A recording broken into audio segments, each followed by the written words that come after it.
Good morning and welcome to the Hummingbird Assembly. I am Reverend Michelle Scrimger Brown, and it's my pleasure to be here with you all this week and lead you in our discussion. I don't have any of my stuff open. You'd think I had done this before. Here we go. Our intention is to stimulate thought, create connection, and expand consciousness. We are an assembly of people who will teach each other to find the miracle of joyful living from life's circumstance to accomplish that which seems impossible. Our announcements are pretty much the same as they are every week. We continue to collect awakening stories. If you would like to share your story, I got thinking about this a little bit this week because I've been talking to a few people who are trying to pull together an awakening story. Good morning. 2 minutes. This is progress. I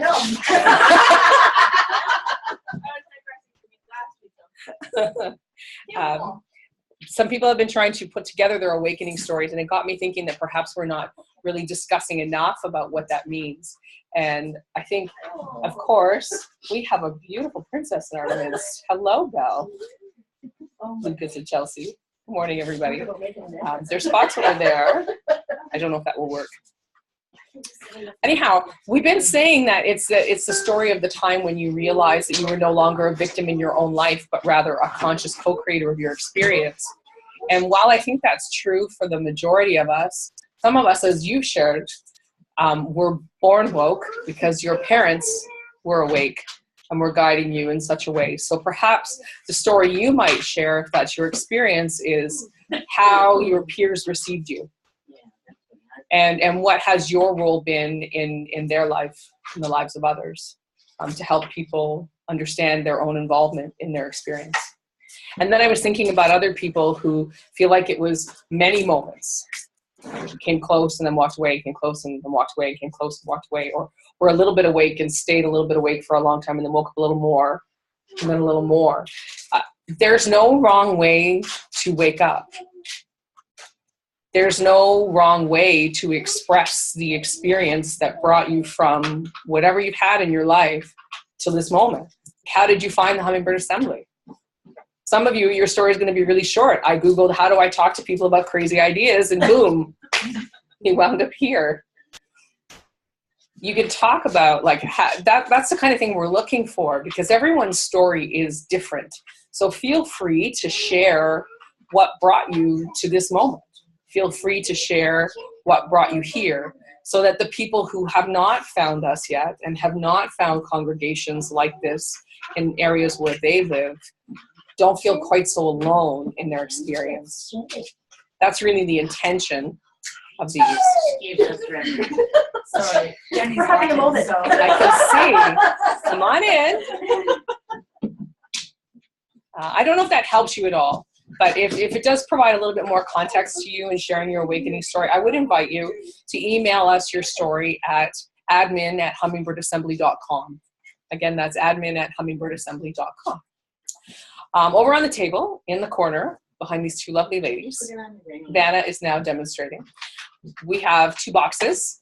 The white box is where we invite you to make your donation to help us support the ongoing cost of a growing church. We do ask that you include $5, but more important to us than your money is your presence. So please don't ever allow that to be a burden or a reason for you not to come, a barrier, that's the word. And then the green box, in my opinion, is the most important. This is where I ask you to write out what you would like to talk about, so that this assembly continues to be relevant for you. I've been doing this a long time, and I might be overlooking stuff that you've just found and you want to talk about. So please write it down on a piece of paper in that bin. If you do make a suggestion, you do not have to lead discussion. I promise to continue to be the moderator. Okay. And the big announcement, and this is really big and really, really happy and just a tiny bit sad, is that, as you know, this is our last week here at the Fantastic Cafe. And Fran was here a minute ago, and she made a little presentation for those of us who were not here. And behind you, over near the water, she has put out a couple of coupons for buy one, get one free, because she's really loved having us all here. And she wants to ensure that we stay a part of her fantastic community. I don't have plans to go anywhere, so hopefully you all feel the same way. Please make sure you get one, though, if you haven't already had the opportunity. There are some chairs over here, if anybody can make their way. A chair. Do we have any extra stools? Well, there are stools too, yeah. So come and make yourself as comfortable as you can. So our new location, this is the important information, because next Sunday you're going to come here and we are not going to be here. Fran will be happy to see you, but you won't be able to have our discussion. Next week, we will be meeting at the location of the Brain Injury Association of Durham Region. The address is 850 King Street West in Oshawa. So that's it's right on the corner of King Street and Thornton in Oshawa. If you're picturing that north corner, that's where the Scotia Bank is, and Service Ontario is also in that plaza. Okay, it's on the northwest corner, and the Brain Injury Association space is on the western edge of that plaza. So you go down, there's the driveway has a little hill, and you drive down the hill, and we are in the back entrance. It's not like shady. We get to overlook the ravine. It's beautiful and lovely. They're unit number 24. So we'll post this information on our Hummingbird Assembly page. And I'm not sure how else to make sure that everybody has this information other than just sharing it out loud now. And nobody has a pen, right? So please make sure that you check in with our Facebook page. Are you going to say something? No, you're okay. Please make sure you check in with our Facebook page, where I will put up this this image here that I'm looking at on their Facebook page. It shows on the map. Yes? I was going to say, if you're not familiar with that plaza, it can be easy to look for the location in the front of the plaza and not realize there's a back. So make sure that you go down around the west side of the building, because there's another entrance on the west side. Because there's what, sorry? There is another entrance on the west side, which is where we need to go, but it's easy to know that. Yeah. Not know that that's there. Yeah. So you've got to go down and behind. And, yeah, you're right. So Especially if you're coming from the east end, you wouldn't see that. exactly. And Yes. so is there a room in the brain injury place that you're? Oh, we get the whole We get space. the whole space. So there are couches and televisions and video games and Netflix for kids to be engaged. And then there are chairs for 60 plus people and tables and a full working kitchen. And so we will continue to have coffee and tea and conversation. And no what? And no headbanging, unless we turn on some Metallica or something.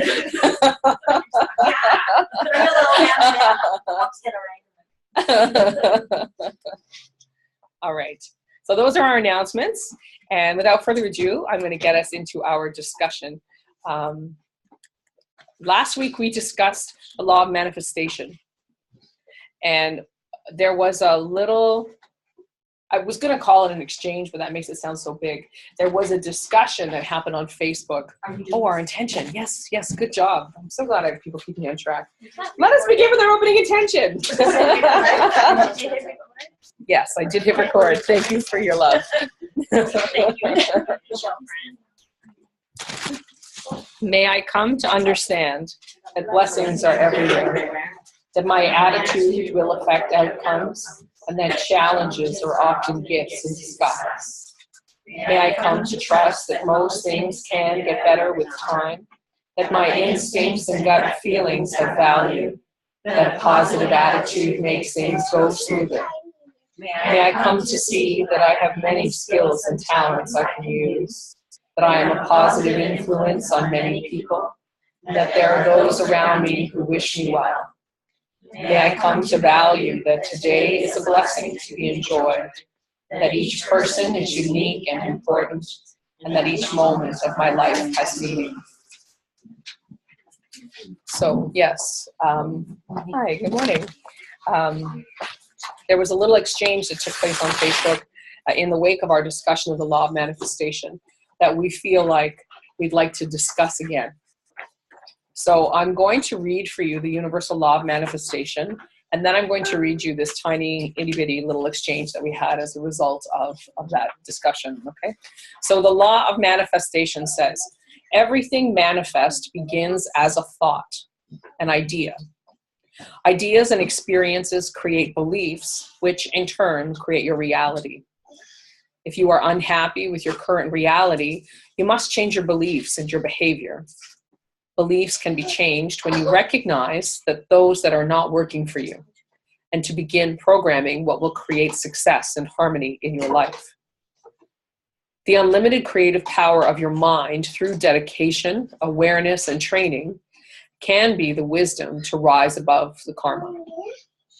Within physical and spiritual laws, you can manifest any reality you desire to experience.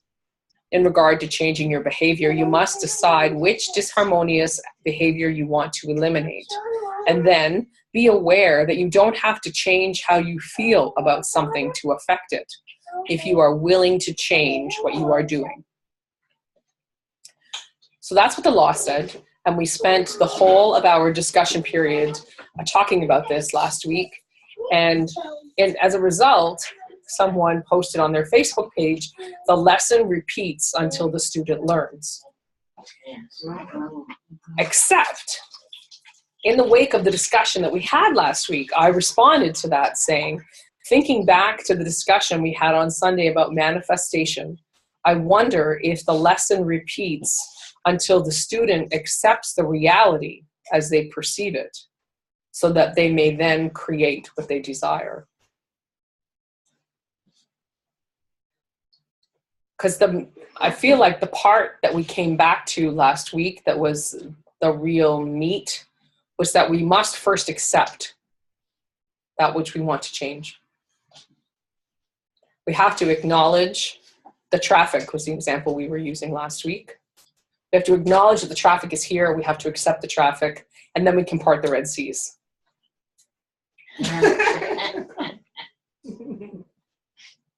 The first step is to accept. So what do we think about this idea that the lesson repeats until you accept the reality as you perceive it, so that we can then create what we desire? What do you mean as you perceive it? The lesson repeats until you accept the reality as you perceive it. But aren't you perceiving the reality wrong, and that's what's got you into trouble? I don't believe in right or wrong. Okay. I believe that you are perceiving it as you understand it. So if you're coming at it from a position of a victim, you're going to see it as, oh my God, I'm late again because of traffic. Why does traffic always do this to me? It's not like traffic got up this morning and thought, okay, I'm going to screw up Michelle. Let's go get in her way. That's not how traffic works. But I'm perceiving it in that way. Well, blaming outward. Right. Instead of accepting responsibility. Or instead of saying, I know traffic exists, and it happens for a variety of reasons to any of the millions of people who are driving on the roads in the GTA in a day. This is really not about me. This is really just that traffic is a thing. That's what it is. Pardon me? It is what it is. Yeah. Yeah. And the reason that I said specifically as you perceive it is because a lot of you know this about me. I don't believe in any absolute truths. The only absolute that I subscribe to is that there are no absolutes. Have you seen that meme that shows somebody looking at a number 6, standing here looking at the number 6, and somebody standing here and they're seeing a number 9? Mm-hmm. They're both right. Right? I don't know what a meme is. Oh, an image. A picture. Oh, a picture. Oh, thank you. A picture of like of a big number 6 Okay. drawn on the floor. And it looks like a number 6 to me, but to my mom, looks like a number 9. Okay, now I get it. Okay, thank you. But we're both right. Okay. And how can we both be right when we have different answers? Oh. It's about your perception. So that's why you say there are no absolutes. Right. Okay. Except that there are no absolutes. Except that there are no absolutes. Okay. Yeah. Oh, okay. Oh, that's good. Thank you. You're welcome. That's good.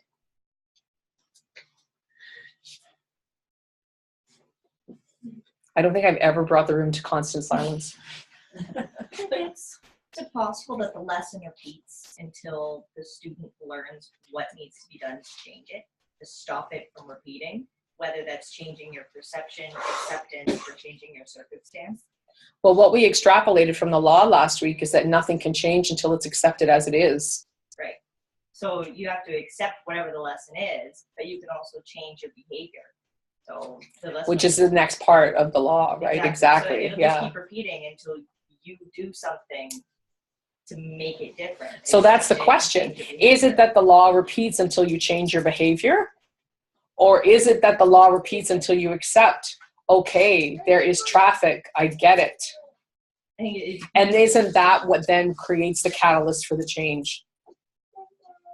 I know that at any point I might hit traffic, I better leave myself an extra 10 minutes. Only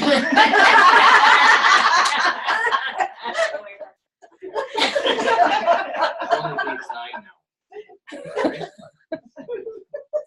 If you're facing like illness, instead of saying, I'm going to beat the shit out of cancer, okay, I have cancer. What can I change about me to move forward from this lesson? What do I need to understand? Because people who have those life-changing diagnoses really go through that shift, right? They talk about that. So thinking about what you're saying. Can you shout? Because I didn't wear hearing aids Some today. people may not be equipped at that point in time Right. to deal with or accept or make those changes. So the lesson will repeat, I'm assuming, in different ways to equip the person with the knowledge, the tools, whatever they need to get to the point of acceptance. So it's a process. That's what I'm thinking. Because if I think about my own experiences where I was 20 years ago as to where I am today, I am much better equipped to deal with or to accept or to make changes now than I ever was then. For sure. So it's a process in your life, in your evolution as a soul, as a being. This life may not be the time that you learn the lessons to be able to make those changes. And is it in accepting that allows you to change? See, this is a really important discussion because all of us want to be able to manifest a brand new car in our driveway.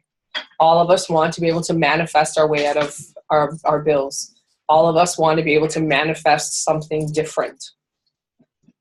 But how do we do that? And the law seems to suggest that it is to accept things as they are. And the other thing that I was responding to in this post, and perhaps it's just me because, again, it's about my perception, right? I'm looking at the 6. I feel like for me, definitely, that word lesson has such a negative implication. You know, like when you're in the middle of hard stuff, you're like, oh, I'm being schooled by life right now. you're judging it. I do. I take that word in a negative context, which is, I get really ironic because I said I don't really believe in negatives and positives, but I see it. Yeah. But I guess the point that I was driving to is that these laws indicate consistently that there is no negative or positive. Things simply are. Maybe a way to look at it. I just heard this yesterday or today, this morning, that what in this is for my higher good. Mm-hmm. What in this, what's for my higher good. Mm-hmm. And does that allow you to accept it then? I don't know. I just heard this idea. It's an interesting idea, though. I just went, what is for my higher good? It was just a new phrase I hadn't heard before. A new way of looking at it. Yeah. I have a expansion on some of that. So we talked about lesson. Can you talk louder? Sure. So you say that we accept the lesson, right? Or there are lessons, but maybe we change our perception to what it is. Maybe these things are constant reminders, but we felt that we've learned something because we've changed our behavior.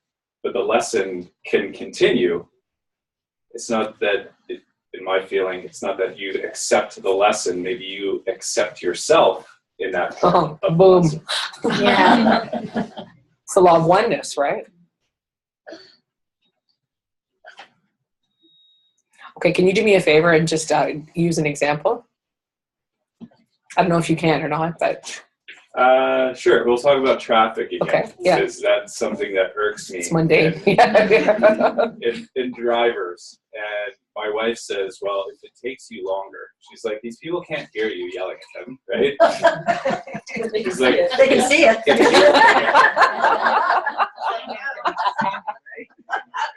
if you're stuck in traffic, that's an opportunity for you to practice patience. Yes.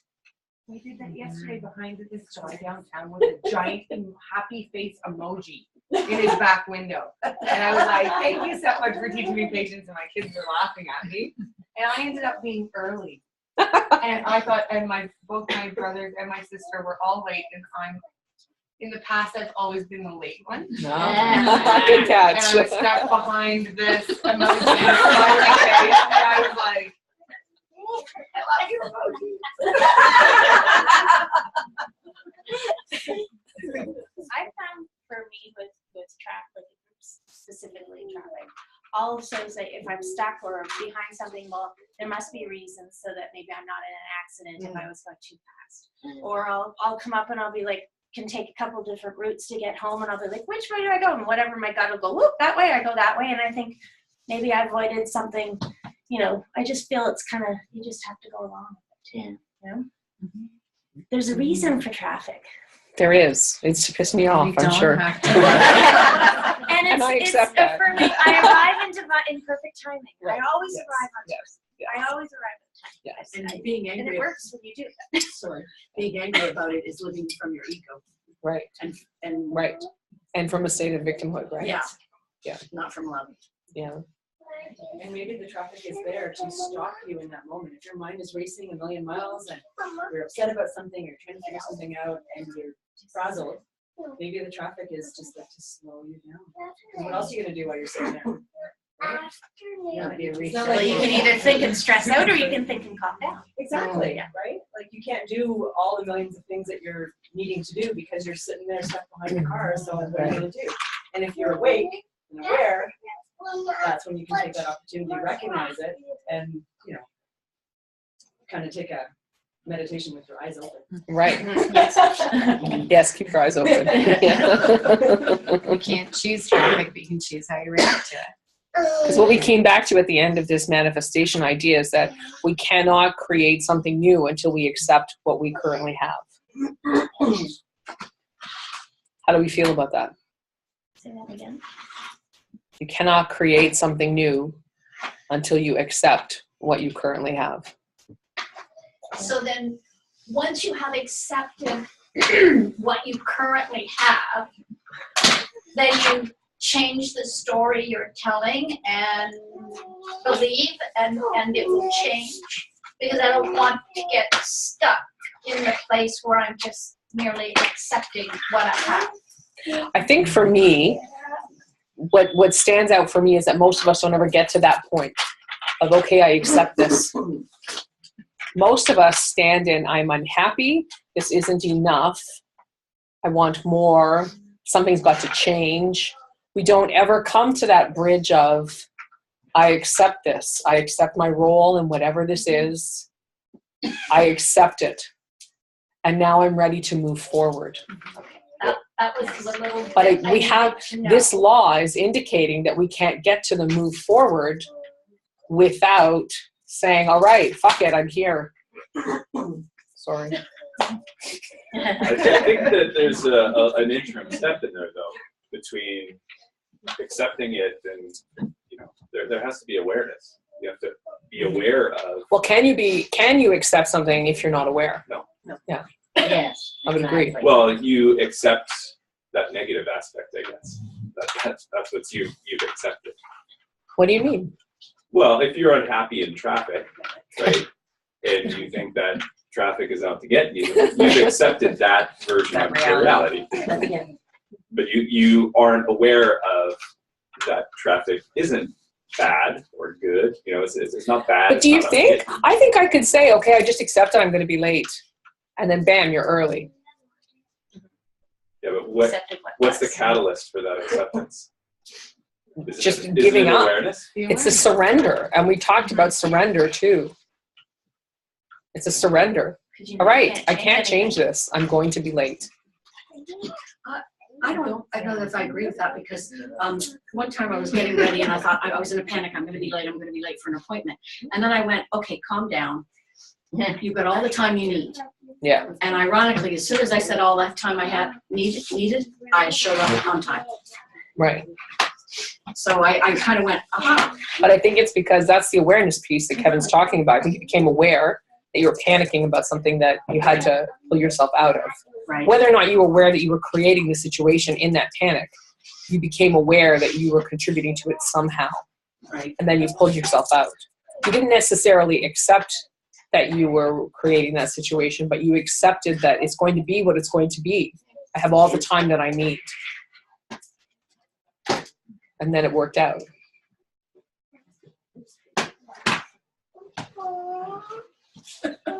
I sort of know. Yeah. No, these are big ideas. They are. Yeah. You kind of like think, oh, I get it. And then a second later, somebody says something, you go, no, I don't get it. And then they say something Right. else, and oh, yeah, I do get it. So, Were you going to say something a moment ago? Or have you lost it now? I kind of lost it. It was something I know an Abraham Hicks thing, and they had said you have to be happy where you are with eager anticipation of what is yet to come. So that's what you're talking about, right?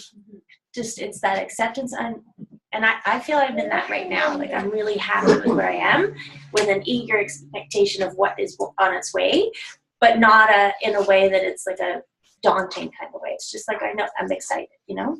I don't know if I explained that right. Yeah, I think I get it. I get it. Because you're accepting where you're at. Yeah. And you have the hope for what's yet to come. Mm-hmm. But not like not forcing it, just trusting that divine timing. It comes when I'm ready for it, you know, when it's supposed to. Is that where you say relax into it?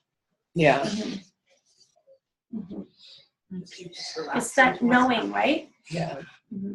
She's saying that I often comment, relax into it. Oh, yes. It's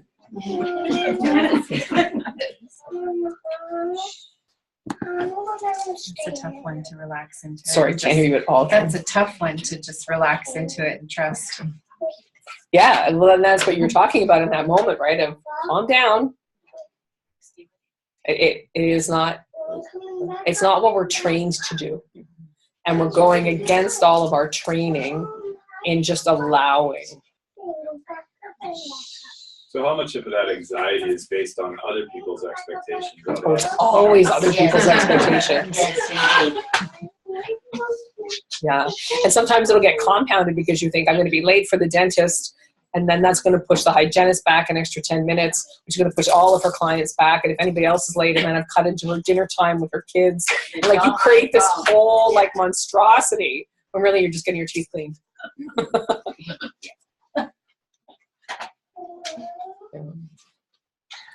Is there anything else that we want to say about this right now?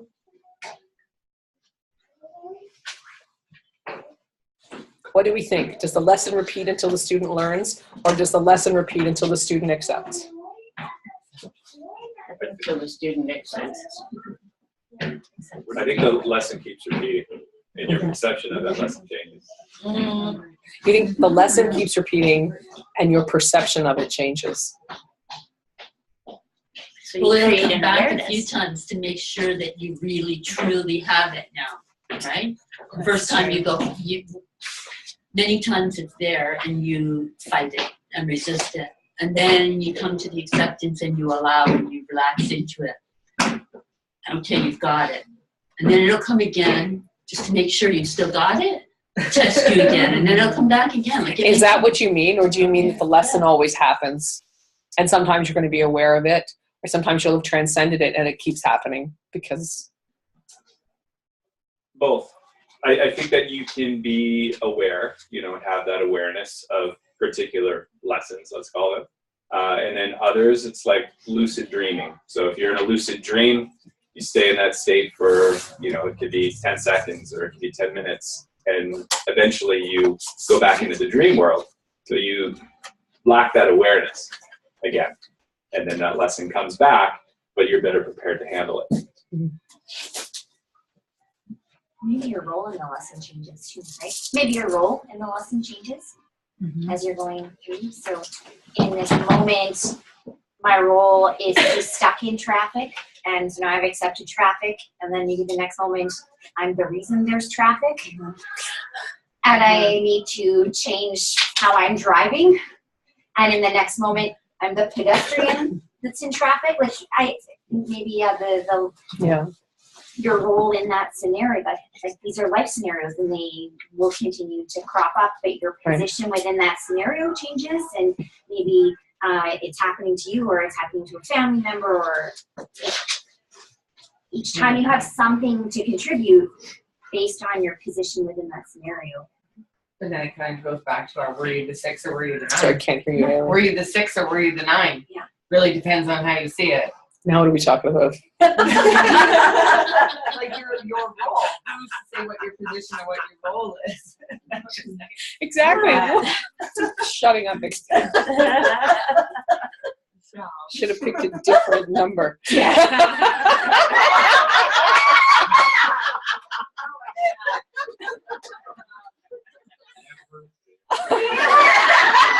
I'm sorry, internet.